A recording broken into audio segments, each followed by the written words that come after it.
الله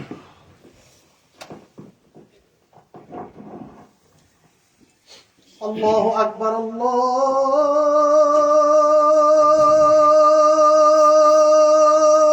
الله أكبر الله أكبر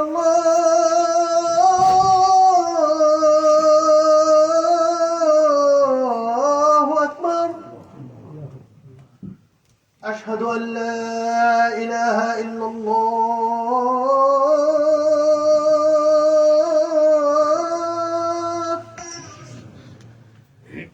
أشهد أن لا إله إلا الله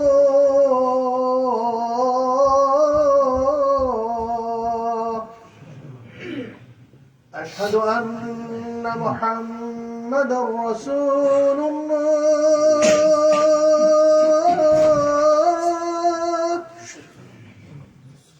أشهد أن محمدا رسول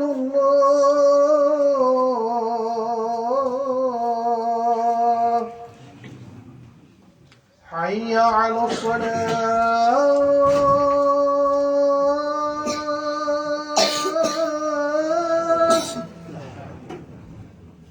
حي على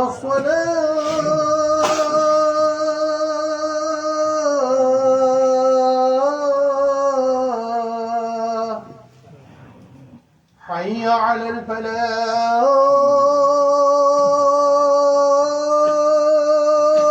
الفلاح حي على الفلاح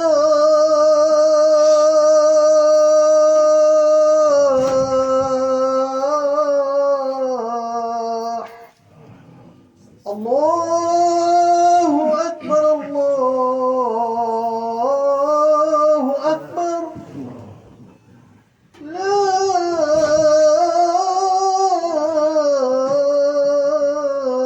إله إلا الله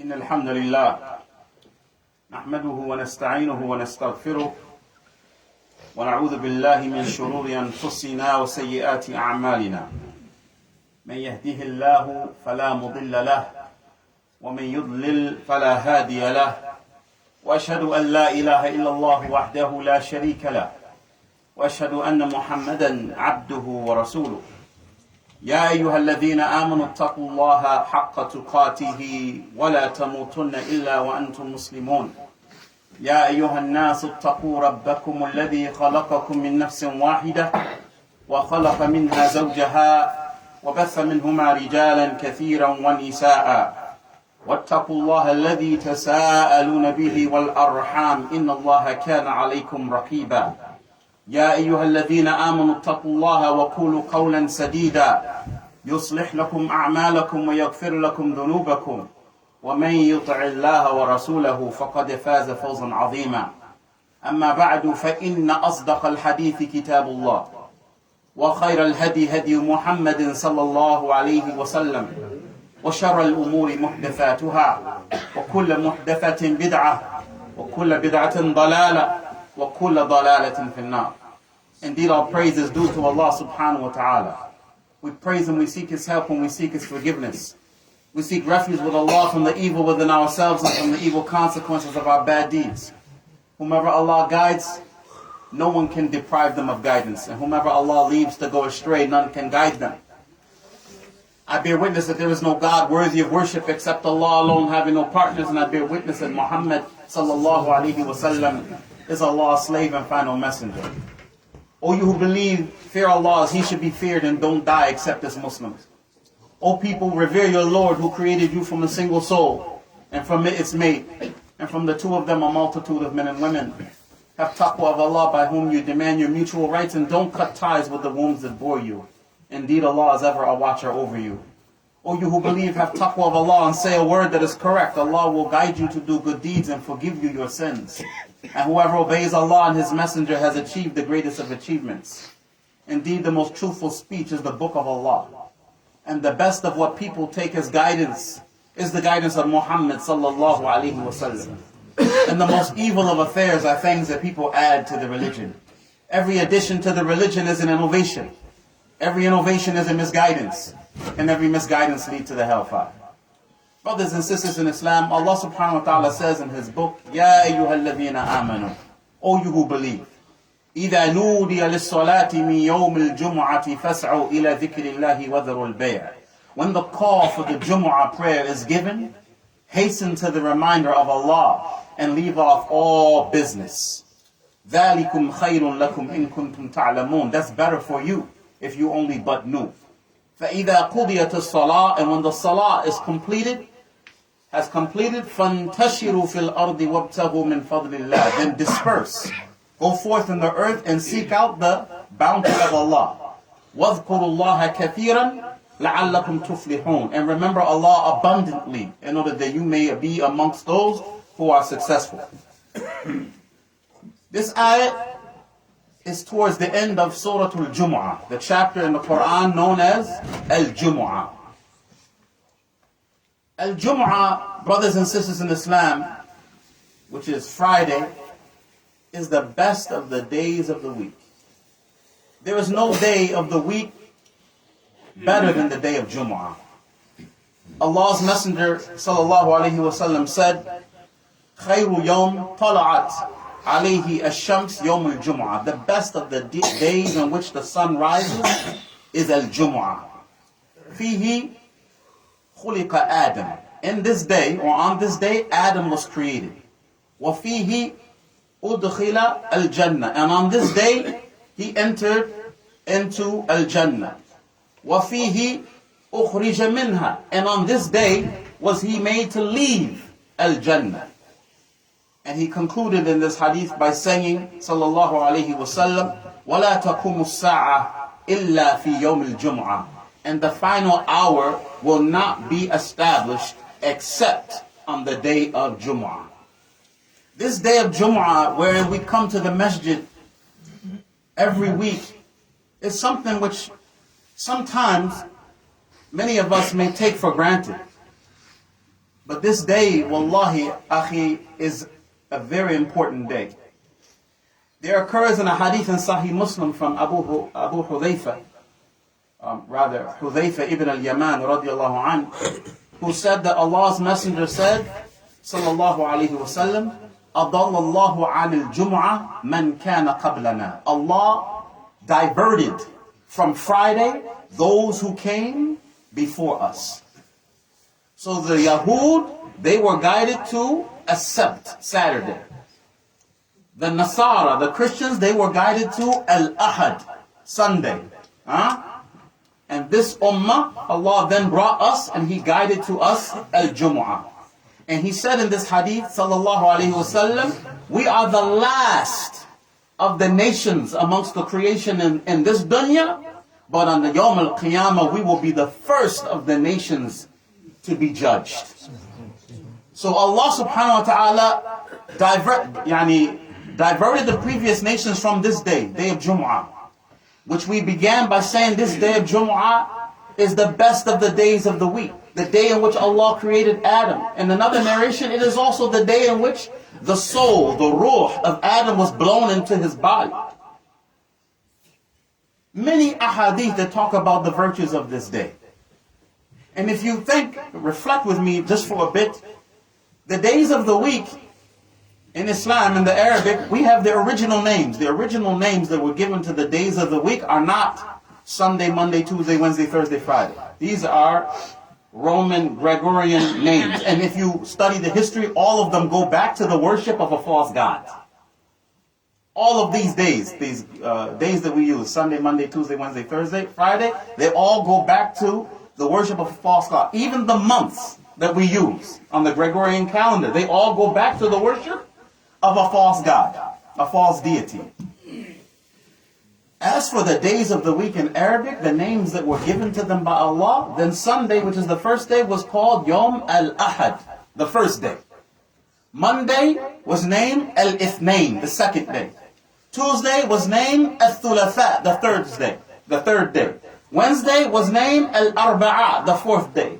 Thursday was named Al-Khamis, the fifth day. You would think that Jumu'ah would be called Yom al-Sadis, the sixth day, but Allah named it Yom al-Jumu'ah. Why is it called Al-Jumu'ah? Because the word Jumu'ah comes from the word Jama'a, which means to gather, to bring together. And this is the day in which Allah subhanahu wa ta'ala created the creation. هو الذي خلق السماوات والأرض في ستة أيام ثم استوى على العرش. He is the one who created the heavens and the earth in 6 days and then rose above the throne. These 6 days are the days that we just mentioned. So the day of Jumu'ah has great virtue and has great importance. So Allah subhanahu wa ta'ala legislated for the Muslims to gather on this day. And because of the great virtue of this day and because of His mercy towards us, the Muslim has the ability every week to gain so much ajr for coming to the masjid on Jumu'ah. I'm going to share with you one hadith that is an example of this. This hadith was collected by At-Tirmidhi, Abu Dawood, Ibn Majah. It was collected by Imam Ahmad. It was collected by Al-Hakim. Shu'aib al-Arnaout, when he was commenting on this hadith and his explanation to the Musnad of Imam Ahmad, he said about this hadith, all of the men of this hadith are sahih. They are from the Rijal of Bukhari and Muslim, even though Bukhari and Muslim did not bring this hadith. Meaning, this hadith is on the same level of strength and authenticity as that of the narrations in Bukhari and Muslim. What is this hadith? The Prophet ﷺ said, pay attention, brothers and sisters in Islam, to this hadith. Don't let this narration of the Prophet ﷺ escape you today.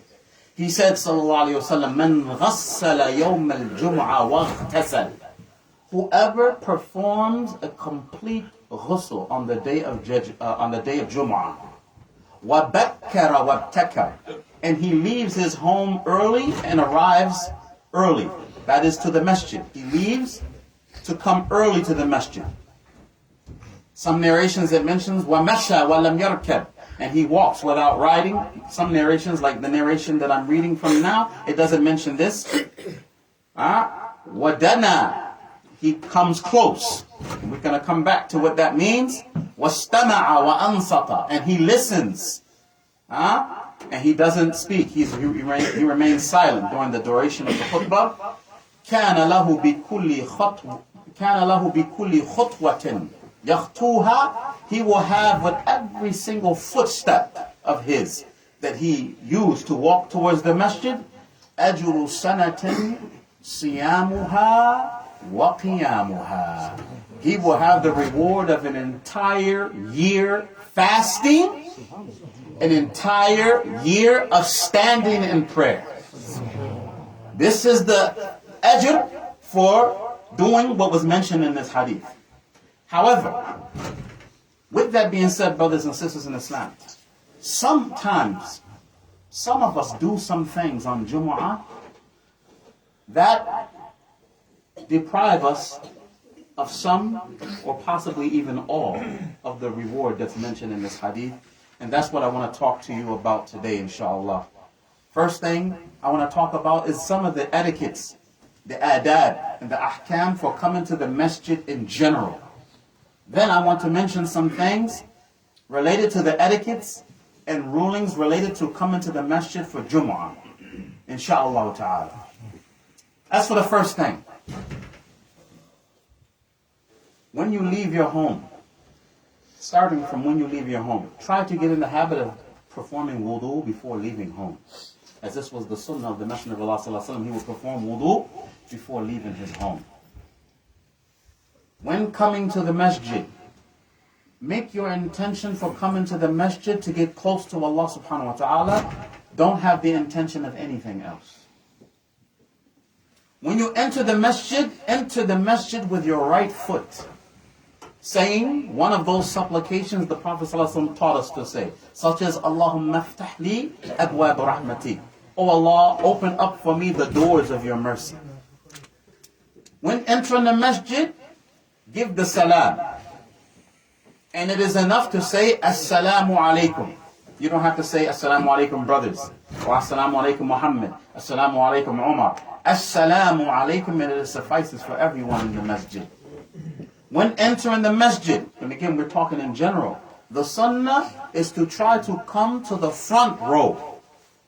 This is on Jumu'ah as well. When you come in, try to come as close to the front as possible. Before sitting down, pray 2 rak'ah, 2 units of prayer. This is called Tahiyatul Masjid. Tahiyatul Masjid. During Jumu'ah, even if the adhan is being called. I noticed today, and I notice oftentimes, and that's why we wanted to talk about this today, when the adhan is being called, some people, they stand without doing anything. They wait till the adhan is over, then to do the sunnah. This is not from the sunnah. As soon as you enter the masjid, whether the adhan is being called or whether the khatib is giving the khutbah, immediately go into your tahiyatul masjid. The only exception with the khutbah, the Prophet ﷺ said, if any of you enters the masjid while the imam is giving the khutbah, then make your 2 rak'at, do takhfif, make them light, don't make them lengthy. Why? Because the goal in coming is not to perform the salah, but to listen to the reminder. Also, when you pray your 2 rak'at, pray towards a sutra. A sutra can be a chair, a sutra can be a bag, a sutra can even be your brother's back. Yes, Abdullah ibn Umar, radiallahu anhuma, as collected by Ibn Abi Shayba in his Musannaf, when he would come to the masjid and he could not find an available pillar to pray behind, he would pray behind his brother. He would use his brother as a sutra. And the purpose of that is so that no one walks in front of you while you are performing the salah. Also, when coming to the masjid, avoid leaving the masjid after the adhan is called. If the adhan is called, it is not permissible to leave the masjid except one of 2 scenarios. One, due to necessity. There's an emergency. You have to leave, or you have the intention to return to pray the prayer. You have the niyyah to return to pray that salah. Also, when coming to the masjid, brothers and sisters, everything, by the way, I'm saying to you today is for the sisters as well. When we're talking to the brothers, this involves the sisters as well. When you come to the masjid, be intentional. Be wise with how you spend your time in the masjid. Some people come to the masjid and they are engaged in useless conversations. It's okay to have conversations, but talk about that which is beneficial. Leave off that which is disliked. And without a doubt, leave off argumentation. When coming to the masjid, get in the habit of reading the Quran. Reading the Quran, doing optional prayers. Also in the masjid, it's not permissible to buy and sell. You cannot buy and you cannot sell in the masjid. This is very important. Also, refrain from raising your voice in the masjid. The masjid is not like other places. When you come to the masjid, you have to give it its respect. Brothers and sisters in Islam, when it is time to line up for the salah, make sure that we complete the first row, then the second row, then the third row. It is not correct to begin a second or third row and the first row has not yet been completed, has not yet filled. Also, unless there is no room, do not pray behind the line by yourself. This is something the Prophet ﷺ prohibited. Don't pray, don't make a second line, you're the only one there and there's room in the first line. Now, if there's no room, then fine. This is okay. And it's not necessary to tap. We see some people, they tap the shoulder of the brother who's in the front line to him to come back. No, don't do that. That's not from the sunnah. If you don't find room, khalas, you stand there and pray. Brothers and sisters in Islam, since we're talking about the lines, one of the things that we talk about every Jumu'ah before praying, we tell the brothers to silence their cell phones. This has become a fitna in every masjid, not just in America, even in Masjid al-Nabi, the masjid of the Prophet ﷺ. You can be praying in the masjid and you hear these ringtones. They're disturbing people in their salah, and they're taking from people's khushu' and salah, and you will be responsible for that. Out of respect. SubhanAllah, when someone goes to the courtroom, they cut their cell phone off. When do you hear a cell phone ringing in the courtroom? So if you can remember that when going to the courtroom, what about Baytullah, house of Allah? Silence the cell phone. And what is even worse, when we hear the ringtones and it has music on them. Wal-iyadu billah. Brothers and sisters in Islam, if you come to the masjid and the imam has already begun the salah, don't do what you see some people do. They stand there and they just look. Or they wait for him to come back up. No. The sunnah is that when you come to the masjid, you join the salah wherever the imam is in the prayer. Even if you've already missed the first rak'ah, you join the rak'ah, and then when he finishes the salah, you make up whatever you missed of the prayer. Hakadha sunnah. This is the sunnah of the Prophet ﷺ. Also, we said it's important to come to the front. However, not at the expense of climbing over people's shoulders and separating between people in a rough, aggressive manner. We should avoid this, and we see this sometimes. Let us avoid this. Barakallahu feekum. Brothers and sisters in Islam, when you come to the masjid, remember to keep the masjid clean. Keep it clean. No dirt, no foul smells. Not leaving behind any garbage. Taking care of the masjid. Also, the parents, the guardians, you are responsible for your children. You are responsible for your children, and that they are following these rules and guidelines in the masjid. We encourage people to bring the children to the masjid. We're not like those who say, leave your kids home. However, if you don't have control over them, if they are going to be a disturbance, then that is another matter. Lastly, regarding this section, when you are leaving the masjid, brothers and sisters in Islam, just as you entered with your right, you exit with your left, and you say the dua, one of those supplications the Prophet ﷺ taught us in the sunnah, such as, Allahumma inni as'aluka min fadlik. Oh Allah, I ask you of your fadl, of your gracious, your grace, your blessings, your countless favors. And inshallah, in the second part of the khutbah, I want to mention some rulings related to the Jumu'ah prayer and some things related to our sisters when they come to the masjid. Again, these are things normally we wouldn't talk about in a khutbah. Normally we would talk about these things in a class. But sadly and unfortunately, brothers and sisters in Islam, the Muslims of this generation, of this era, have taken the masajid as places only for Jumu'ah. Outside of Jumu'ah, many Muslims do not come to the masjid. As if Jumu'ah is the only obligation that you have to the masjid. No. You should be coming to the classes, attending the durus. So we have to talk about these things when the opportunity presents itself, and we continue in the second part, inshallah.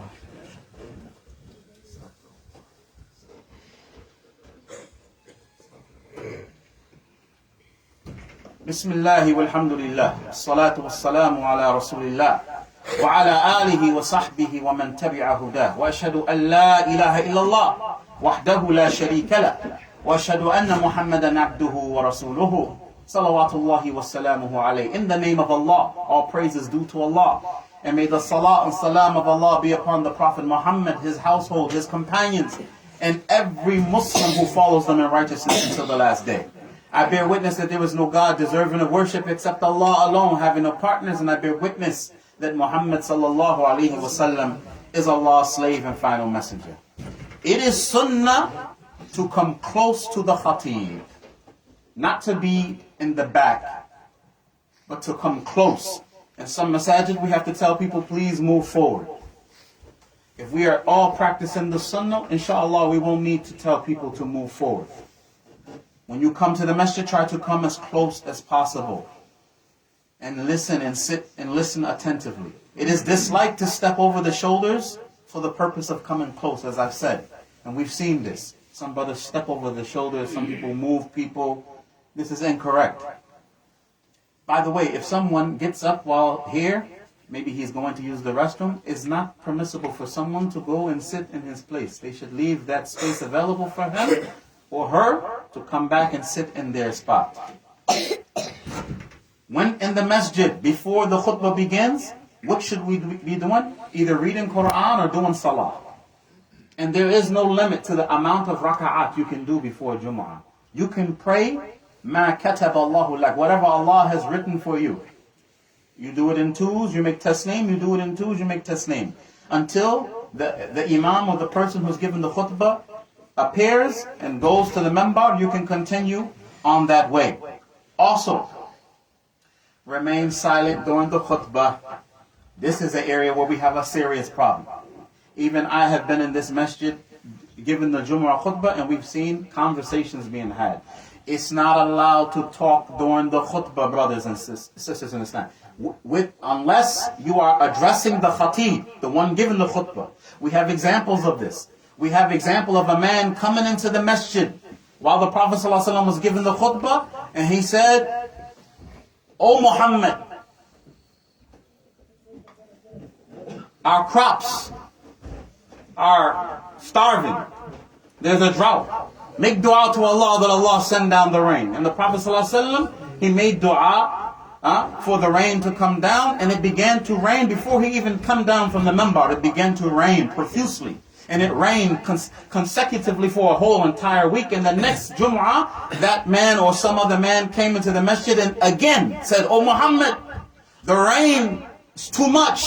It's coming down. It's destroying things. Make dua to Allah that Allah stop the rain." And the Prophet ﷺ raised his hands, he made dua, and the rain stopped before he comes down from the minbar. This hadith is a proof that if there's a necessity, like the police is outside or something's happened, someone can address the khatib, and the opposite is true. The khatib can address someone in the audience if there's a need. Aside from this, you should avoid all talk. Don't even ask about an ayah from Quran during the khutbah. Also, for our sisters, and this is the last part of our khutbah inshallah because of the time. When the sister comes to the masjid, and this is for the brothers too, because this is your wife and this is your daughter and this is your sister. When the sister comes to the masjid, she should not wear any perfume. No perfume. Abu Hurairah radiallahu anhu was standing outside the masjid and he saw a group of women come into the masjid and he smelled perfume. And he said, whoever has this perfume, let her return home and make ghusl and then return to the masjid. It's not permissible for a Muslim woman to go outside the home with the perfume on. Also, except due to necessity, if a woman is experiencing her haid, her menstruation, or nifas, postpartum bleeding, she should not remain in the masjid. Also, whether in the masjid, coming to the masjid, or leaving the masjid, she should not intermingle, and brothers likewise should not intermingle with the women.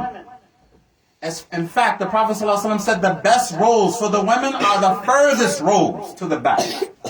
The best rows for the men are those closest to the front, for the women the furthest in the back. In fact, in the Prophet's masjid, the women, they had a separate door, and the women would leave the masjid before the men. This is another sunnah that you don't see being practiced in many cases. People they are leaving at the same time, and there's crowding and chaos and intermingling. She should try to leave if she can before the brothers exit. Also, brothers and sisters in Islam, the sister, she shouldn't raise her voice in the masjid. You recall last year very well when we were having conferences in the masjid. The imam is trying to talk, and we can hear the voices of the sisters on this side. It's too loud. Other sisters who came to listen, they cannot hear. They're distracted. So sisters, please be mindful of that. Again, because of the time, I'm going to suffice with this. Again, the day of Jumu'ah is a virtuous day, and coming to the masjid is a big deal. Not coming to the masjid for the men without a valid excuse, min al-kaba'ir, is from the major sins. So much so the Prophet ﷺ said, whoever leaves off 3 consecutive Fridays and treats it lightly, Allah will put a seal over his heart. And this seal over the heart is a result of sins. And may Allah subhanahu wa ta'ala remove from our hearts all the seals, all the locks. Brothers and sisters in Islam, may Allah subhanahu wa ta'ala make us of those who benefit from what we say and benefit from what we hear. We ask Allah subhanahu wa ta'ala to aid our brothers and sisters all around the world, in Sudan and elsewhere, in Gaza. We ask Allah subhanahu wa ta'ala to rectify their affairs. And we ask Allah to rectify our affairs. We ask Allah subhanahu wa ta'ala to make us amongst those people, or make us of those people who are deserving of being described with what Allah said, Kuntum khayru ummatin ukhrijat linnas. You are the best of the nations brought forth from mankind. And inshallah, before concluding, I want to remind you all that as of next week, inshallah ta'ala, the khutbah will begin at 12:30. Next week, as of next week Friday, the khutbah will begin at 12:30. So make that note, make that note, inshallah. Jazakumullahu khair. Aqulu ma tasma'un. Aqimus salat.